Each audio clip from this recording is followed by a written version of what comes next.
शिक्षकों का एक बार फिर से होगा मूल्यांकन और अब शिक्षा सेवक और तालीमी मरकज भी हो गए ऑनलाइन। नमस्कार और आदाब आप तमाम दर्शक बंधुओं को, मैं हूं एसके चौधरी।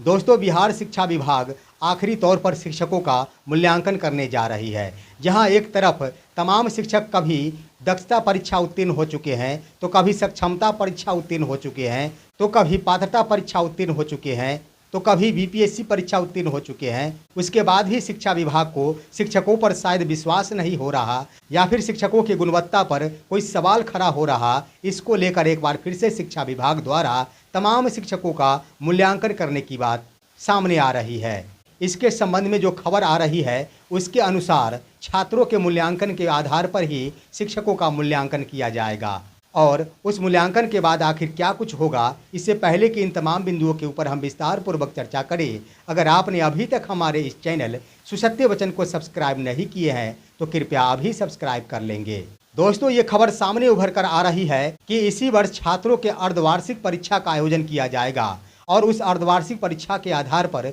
छात्रों का मूल्यांकन किया जाएगा। तमाम छात्रों में किन छात्रों का कैसा प्रदर्शन रहता है, छात्रों की प्रगति अच्छी होती है या फिर खराब होती है, शिक्षा विभाग की ओर से इसका मूल्यांकन किया जाएगा और जिन भी विषय के अंतर्गत छात्रों की प्रगति नगण्य माने जाएगी या फिर कमजोर साबित होगा, उन तमाम शिक्षकों का मूल्यांकन किया जाएगा उसी अर्धवार्षिक परीक्षा के आधार पर और उस विषय के शिक्षकों का एक मूल्यांकन रिपोर्ट तैयार करते हुए उसकी सूची शिक्षा विभाग को भेज दिया जाएगा। अब सवाल उठता है कि उस सूची से शिक्षा विभाग क्या कुछ करेगी। आखिर शिक्षा विभाग क्या कुछ करेगी, इस पर कुछ भी कहना उचित नहीं होगा, क्योंकि इन दिनों शिक्षा विभाग सिर्फ व सिर्फ बिहार की शिक्षा पर शोध ही कर रही है। भले ही एसीएस डॉक्टर एस सिद्धार्थ द्वारा ये बयान दिया गया था कि हम बिहार के शिक्षा के ऊपर कोई शोध नहीं करने जा रहे हैं, बल्कि जो भी है उसी को हूबहू लागू कराने का प्रयास कर रहे हैं। परंतु आप सभी देख चुके होंगे कि बिहार में तमिलनाडु मॉडल की स्थापना किया जाना, उसके बाद शिक्षकों का मूल्यांकन किया जाना, उसके बाद ऐप के माध्यम से शिक्षकों द्वारा उपस्थिति बनवाया जाना, उसके बाद छुट्टियों को लेकर ऐप पर ही छुट्टी संबंधी रिपोर्ट दर्ज किया जाना, ये सभी के सभी शोध नहीं है तो आखिर क्या है। भले ही एसीएस महोदय द्वारा ये बातें कही जाती है कि हम शिक्षा विभाग में कोई शोध नहीं कर रहे हैं, लेकिन दोस्तों, भले ही शिक्षा विभाग शिक्षकों के मूल्यांकन के आधार पर कुछ करे या फिर ना करे, लेकिन ये कयास लगाया जा रहा है और पूर्व में भी एक खबर आई थी जिससे आप सभी भी अवगत होंगे कि शिक्षकों को प्रशिक्षित किया जाएगा। अगर छात्रों की प्रगति नहीं होती है, छात्रों की शिक्षा में गुणवत्ता नहीं आ पाती है, तो इसके लिए शिक्षकों का एक विशेष प्रशिक्षण का आयोजन किया जाएगा और उसके आधार पर शिक्षकों को प्रशिक्षित करते हुए छात्रों के बीच शिक्षा प्रदान करने हेतु भेजा जाएगा। लेकिन शिक्षा विभाग यही करेगी ऐसा तो कयास लगाया जा रहा है। मान लिया जाए कि ऐसा ही किया जाता है, उसके बाद भी छात्रों की शिक्षा में प्रगति नहीं हो पाती है,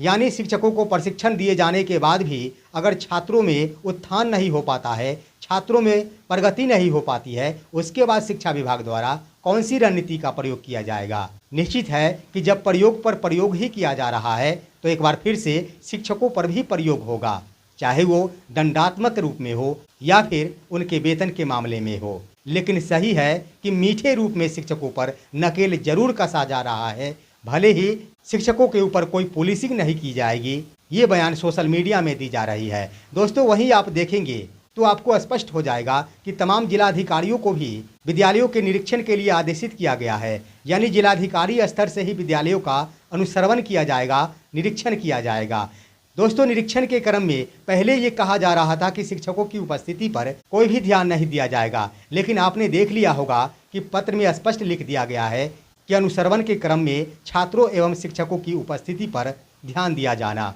यानी स्पष्ट है कि शिक्षकों की उपस्थिति जहां ऐप के माध्यम से बनवाया जा रहा है, वहां पर भी अब शिक्षा विभाग को विश्वास नहीं हो पा रहा है कि शिक्षक विद्यालय आते हैं या फिर नहीं आते हैं। इसीलिए तो जिलाधिकारी स्तर पर विद्यालयों के निरीक्षण के क्रम में यह कहा गया है कि शिक्षकों की उपस्थिति पर भी ध्यान देना अनिवार्य है। वहीं दोस्तों, अन्य प्रयोग के क्रम में एक और प्रयोग सामने उभर कर आ गया है कि अब शिक्षा विभाग बिहार के तमाम शिक्षा सेवक और तालीमी मरकजों को भी ऑनलाइन कर दी है। ये सुनकर आपको थोड़ा सा अटपटा लग रहा होगा, लेकिन जो भी है वह सही है, क्योंकि शिक्षा विभाग द्वारा एक अहम पत्र जारी कर दिया गया है जिस पत्र के अनुसार तमाम बिहार के शिक्षकों की भांति अब शिक्षा सेवक और तालीमी मरकज द्वारा भी 1 सितंबर 2024 से ऑनलाइन माध्यम से यानी ई शिक्षा कोष पोर्टल पर प्रतिदिन विद्यालय के समय सारणी के अनुसार ही उपस्थिति दर्ज की जाएगी और उस उपस्थिति के आधार पर ही अक्टूबर माह से वेतन का भुगतान होगा।